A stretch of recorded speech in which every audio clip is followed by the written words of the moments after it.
요즘 글쓰기가 필요하지 않은 곳이 없는 것 같아요. 어떤 이유로 수업을 그만두는 학생들도 제게 마지막 말로 선생님은 계속 잘 되실 거다. 왜냐하면 어떤 일을 하든 글쓰기가 필요한 것 같기 때문이다. 라고 이런 좋은 말을 해주며 떠났어요. 그런데 진짜 맞는 것 같아요. 가까운 예로 제가 정말 다양한 직업군의 학생들을 가르쳤거든요.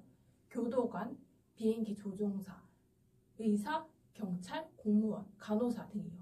이 중 거의 대부분은 이런 직업군에 종사하면서 취미로 소설을 써보고 싶어 했던 학생이었지만 그 외에 경찰 학생이나 공무원 학생들은 공문서를 작성하는 데에 시간이 너무 많이 뺏겨서 그 시간을 단축하고 싶어서 저에게 신청을 했습니다.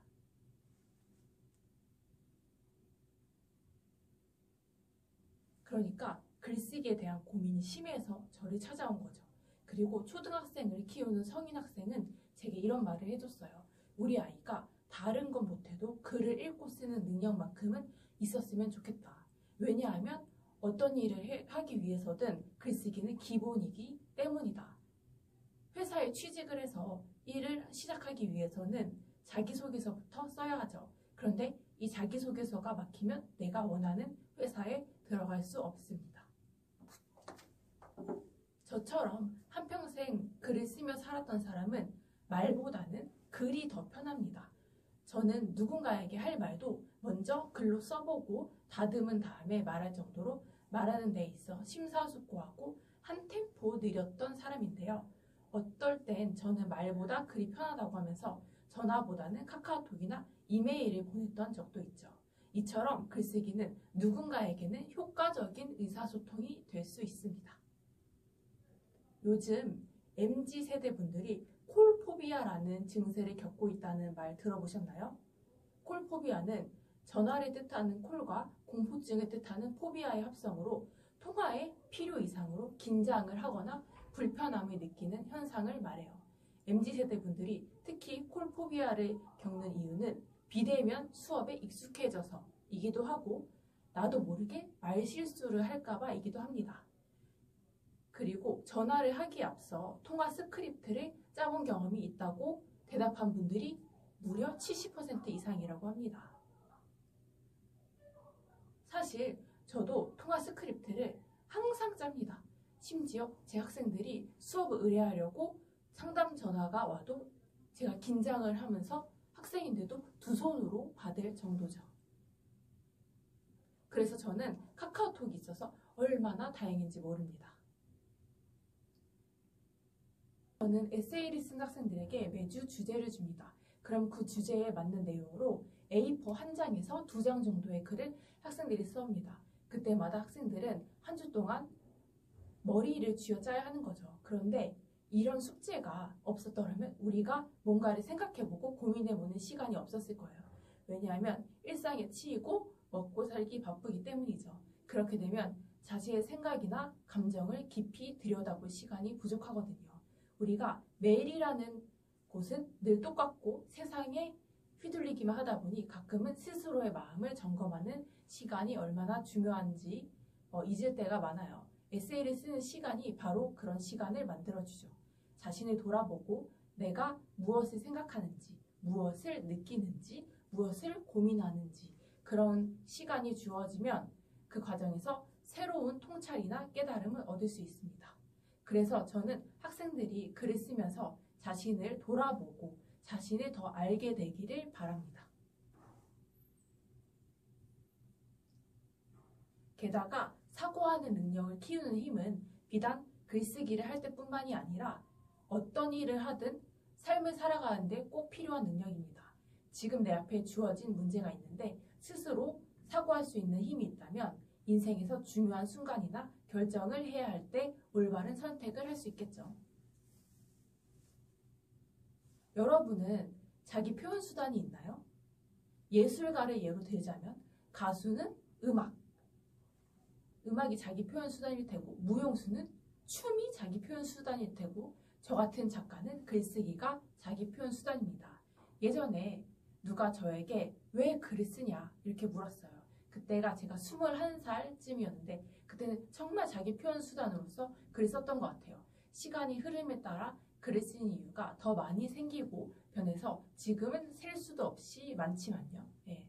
어디선가 자기 표현 수단이 있는 사람은 행복하다라는 말을 들은 적이 있습니다. 여러분도 글쓰기로 자신을 표현하며 행복감을 느끼셨으면 좋겠습니다.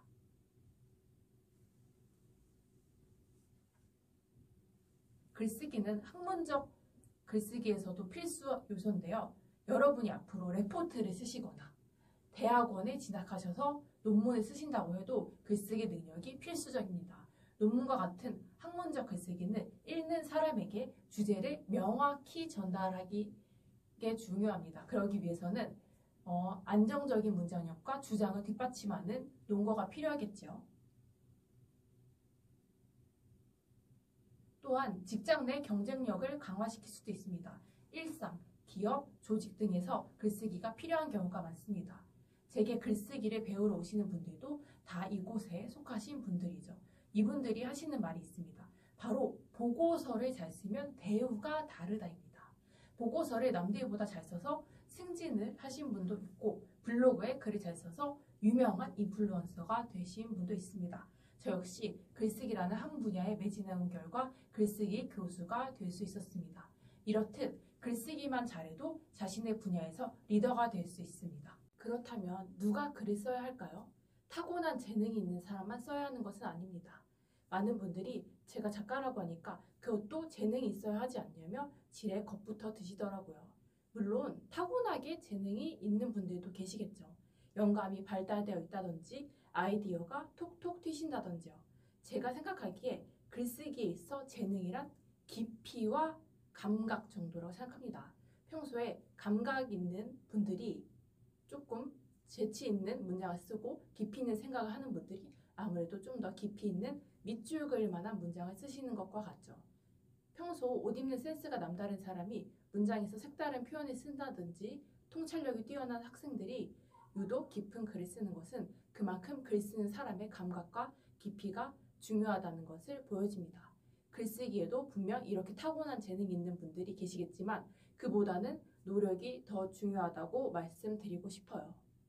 재능과 노력은 토끼와 거북이 이야기와 같다고 할 수 있습니다. 토끼는 빠르고 능력이 뛰어난 동물로 처음에는 거북이를 쉽게 이길 것처럼 보입니다. 하지만 토끼는 자신감에 지나치게 의존하고 중간에 자만하며 쉬어갑니다. 반면 거북이는 느리지만 꾸준히 노력하며 한 걸음 한 걸음씩 목표를 향해 나아갑니다. 결국 거북이가 승리하게 되죠.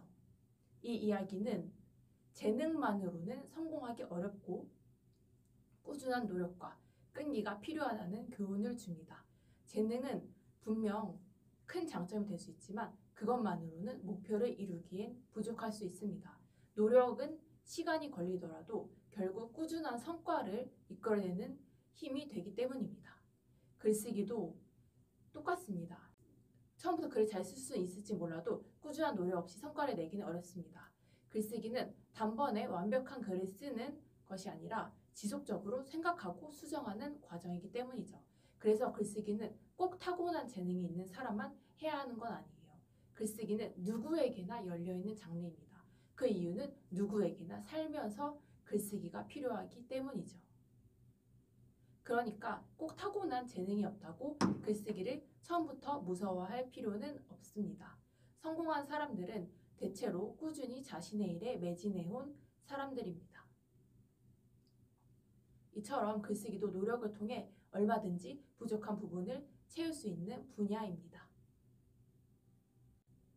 저는 누워서 작업하면 몸이 망가질까봐 되도록 피하고 싶은데 의외로 누워서 작업하는 일명 와식 작가들이 생각보다 많았어요. 티파니에서의 아침을 쓴 트루먼 카포티는 침대나 소파에 누워있지 않으면 아무 생각도 할 수 없다고 해요. 톰 소여의 모험을 쓴 마크 트웨인도 침대에서 글을 썼고 잃어버린 시간을 찾아서를 쓴 마르셀 프루스트도 침대에서 글을 썼습니다. 제가 책에서 읽었는데 수직으로 서서 일하는 것보다 수평으로 누워서 일하는 것이 더 창의적으로 해결하는 데 더 도움이 된다는 연구 결과도 나왔다고 하네요. 그렇다면 우리는 왜 글을 써야 할까요? 글을 쓰면 무엇이 좋길래 이런 많은 사람들이 글쓰기에 매달리는 걸까요? 사실 글을 쓴다고 해도 큰 부와 명예가 따라오란 보장은 없습니다. 그럼에도 불구하고 글쓰기는 우리에게 많은 것을 안겨다 줍니다. 그중 성취감과 생각이 정리되는 희열에 대해 말씀드리고 싶어요. 요즘 따라 무기력하고 이룬 것이 하나 없다고 느낀다면 생산적인 활동을 하는 글 쓰는 일을 추천드리고 싶습니다. 무기력함을 느낄 때 작은 목표의 글이라도 써보면 성취감을 느낄 수 있습니다. 매일 조금씩 글을 쓰다 보면 한 문장 한 문장 쓸 때마다 내가 조금씩 나아가고 있다는 느낌을 받을 수 있습니다. 그래서 저는 처음 글을 쓰시는 분들께는 긴 소설보다는 짧은 에세이 쓰기를 추천해 드립니다. 그래야 빠른 시간 안에 글을 쓰면서 성취감도 느낄 수 있기 때문입니다. 단편 소설은 A4 10페이지인데 그에 비해 에세이는 A4 1페이지, 2페이지 분량이어서 빠르게 한 편의 글을 완성할 수 있습니다. 제가 글을 쓰는 많은 이유가 있지만 그 중에서도 저는 제가 생각이 많은 성향이어서 그런 것 같다고 생각을 합니다. 그런데 저처럼 생각이 많은 사람들은 생각의 실타래를 풀어야 마음이 편해집니다. 어떻게든 생각을 풀 창구를 계속 만드는 것 같아요. 예전에 트위터가 유행했을 적에는 트위터 아이디를 만들고 지금은 인스타그램 아이디를 만들고 글을 계속 써서 올립니다. 이렇게 내면에 쌓인 생각을 글로 풀다 보면 내 생각이 글로 정리되었을 때 희열도 느낄 수 있고 글로 쓰는 과정에서 마음에 드는 문장이 나오면 희열이 2배가 되겠죠.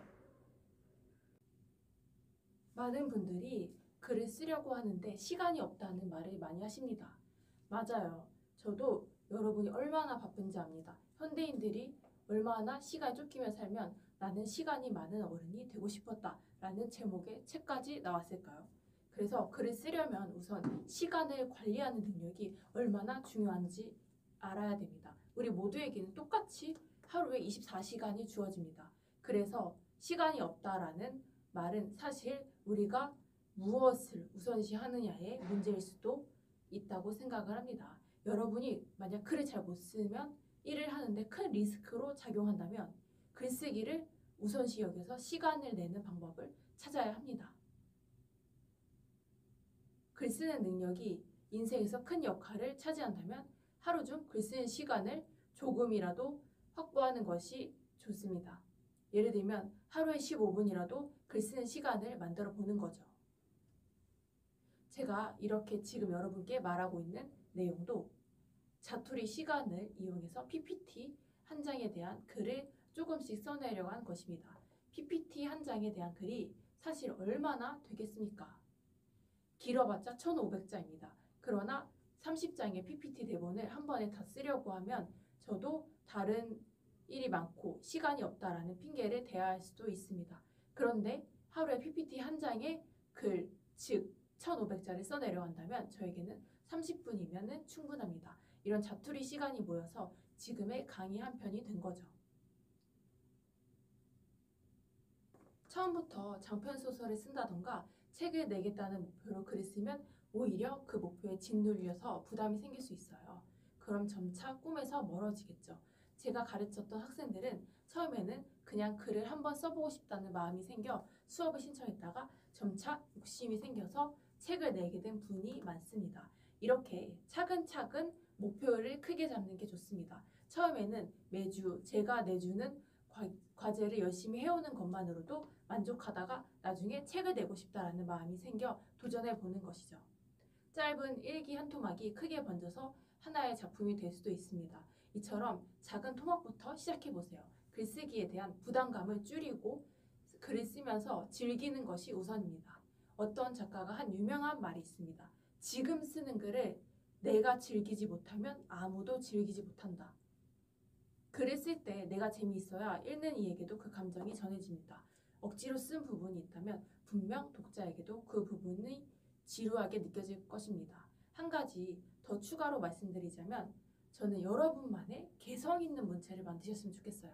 이제 막 글을 쓰는 분에게는 아직 확고한 문체가 성립이 되진 않죠. 문체란 어느 정도 습작 기간이 길어야 생기는 것이기 때문이죠. 그래서 저는 여러분이 필사를 하시는 것보다 그 시간에 자기 글을 하나라도 더 써보시는 것을 추천합니다. 자기만의 개성 있는 글을 써보길 바라겠습니다. 저는 평소 딴 생각이 잘 젖어 있는데요. 저처럼 글 쓰는 학생들은 학창시절에도 수업 시간에 공상을 많이 했다네요. 제가 낸 책 중에 잘 쓰겠습니다 라는 제목이 있는데 220페이지 정도 되는 책입니다. 그런데 그 책은 정말 빠른 시간 안에 완성된 책이에요. 본문과 챕터 2에는 글쓰기 이론으로 엮여있는 책인데 본문을 제가 2주 만에 완성시켰던 책입니다. 저는 글을 쓴 지 10년이 넘어서 글을 처음 쓰시는 초보자보다는 확실히 글을 빨리 쓰긴 하지만 이렇게 빠른 2주라는 시간 안에 본문을 완성할 수 있었던 이유는 어떤 걸까요? 바로 쓰지 않는 시간의 비결이 있었습니다. 이 책은 제가 가르쳤던 학생들과의 에피소드를 다룬 책인데요. 저는 평소 학생들과 수업하면서 그때의 일들을 다 기억하고 있었던 것도 있고 비교적 최근의 이야기이기도 하고 수업이 끝난 후 학생들이 한 이야기를 곱씹어 보기도 해서 2주라는 빠른 시간 안에 글을 써낼 수 있었습니다. 이 외에도 저는 매일매일 헬스를 하는데요. 요즘 유행하는 MZ들의 운동기구인 천국의 계단을 매일 합니다.